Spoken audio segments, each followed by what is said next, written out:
Chicken তো আপনারা অনেকে অনেকভাবে খেয়ে থাকেন, তবে চিকেনের এই রেসিপিটি একবার ট্রাই করুন, আশা করি এর স্বাদ আপনারা ভুলতে পারবেন না। এছাড়াও আপনাদের হাতে যদি খুবই কম সময় থাকে তাহলে চটজলদি চিকেনের এই রেসিপিটি বানিয়ে নিন। তো চলুন দেরি না করে রেসিপিটি শুরু করা যাক। এখানে আমি কড়াই নিয়ে নিয়েছি, কড়াইয়ের মধ্যে দিয়ে দিচ্ছি 800 গ্রাম চিকেন। চিকেনটা আমি আগে থেকে খুব ভালো করে পরিষ্কার করে 3 থেকে 4 বার ধুয়ে নিয়েছি। চিকেনের পিসগুলোকে আমি মাঝারি সাইজের করে নিয়েছি, আপনারা আপনাদের পছন্দ মতো পিস করে নিতে পারেন।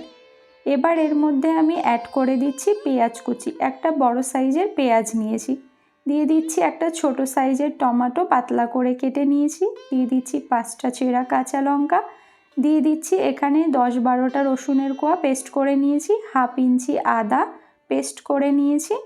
এবার দিয়ে দিচ্ছি এখানে 1/2 চামচ গোটা জিরে আর 7 থেকে 8টা গোটা গোলমরিচ শিলনোড়াতে পেস্ট করে নিয়েছি। দিয়ে দিলাম তেজপাতা, দিয়ে দিচ্ছি এখানে 4-5টা এলাচ, 4-5টা দিয়ে দিলাম লবঙ্গ আর 4 টুকরো দিয়ে দিলাম দারচিনি।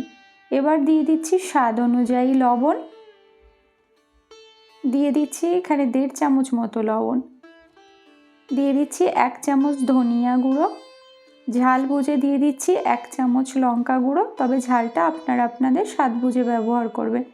দিয়ে দিলাম 1 চামচ হলুদ গুঁড়ো আর দিয়ে দিচ্ছি এখানে টক দই 1.5 টেবিল চামচ, আর দিয়ে দিচ্ছি 800 গ্রাম চিকেনের জন্য 100 গ্রাম সরিষার তেল। এবার এই সমস্ত উপকরণ খুব ভালো করে মেখে নিতে হবে। আর এই রেসিপিতে কিন্তু সমস্ত মশলা আমি একবারে দিয়ে দেব, রান্নার সময় এখানে কিন্তু কোনো প্রকার মশলা আমি ব্যবহার করব না। আর হাত দিয়ে কিন্তু খুব ভালো করে মেখে নিতে হবে। তো দেখতেই পাচ্ছেন খুব ভালো করে মেখে নিয়েছি। এবার আমি এর মধ্যে দিয়ে দিচ্ছি 1/2 চামচ গরম মশলার গুঁড়ো আর দিয়ে দিচ্ছি 1/2 চামচ মিট মশলার গুঁড়ো।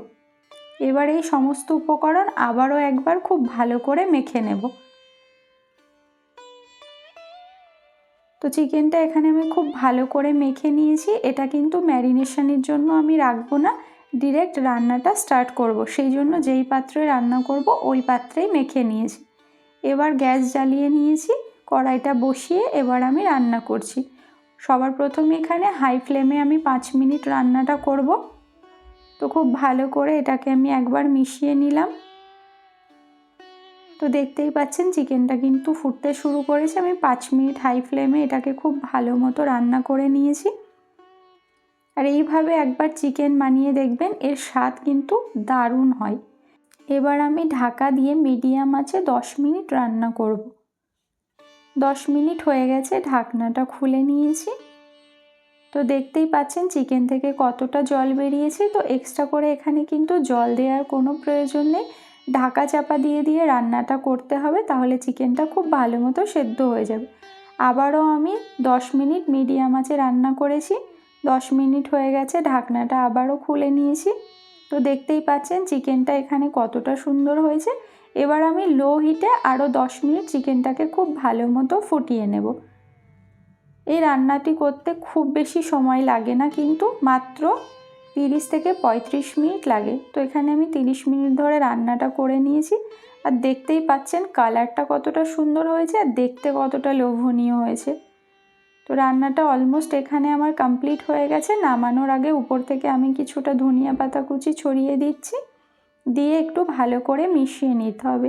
এই রেসিপিটি আপনারা রুটি, paratha, naan, fried rice, pulao, plain rice সব কিছুর সাথেই কিন্তু পরিবেশন করতে পারবেন। বাড়িতে যদি আপনাদের হঠাৎ কোনো গেস্ট আসে, চটজলদি এই রেসিপিটি বানিয়ে দিন, তাহলে গেস্টও ভীষণ আপনার প্রশংসায় পঞ্চমুখ হয়ে যাবে।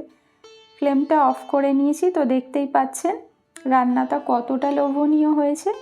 তো আমার রেসিপি আপনাদের কেমন লাগে অবশ্যই কমেন্ট বক্সে জানাবেন। ভালো লাগলে লাইক, কমেন্ট, শেয়ার করার অনুরোধ রইল। আর আমার চ্যানেলে যদি আপনারা নতুন হয়ে থাকেন তাহলে চ্যানেলটিকে সাবস্ক্রাইব করে পাশে থাকা বেল বাটনটি অন করে রাখার অনুরোধ রইল। তাহলে আমি যখনই কোনো ভিডিও আপলোড করব নোটিফিকেশান সবার আগে আপনাদের কাছে পৌঁছে যাবে। তো সবাই ভালো থাকবেন, সুস্থ থাকবেন, দেখা হবে আবারও নতুন একটা ভিডিওতে। Thanks for watching.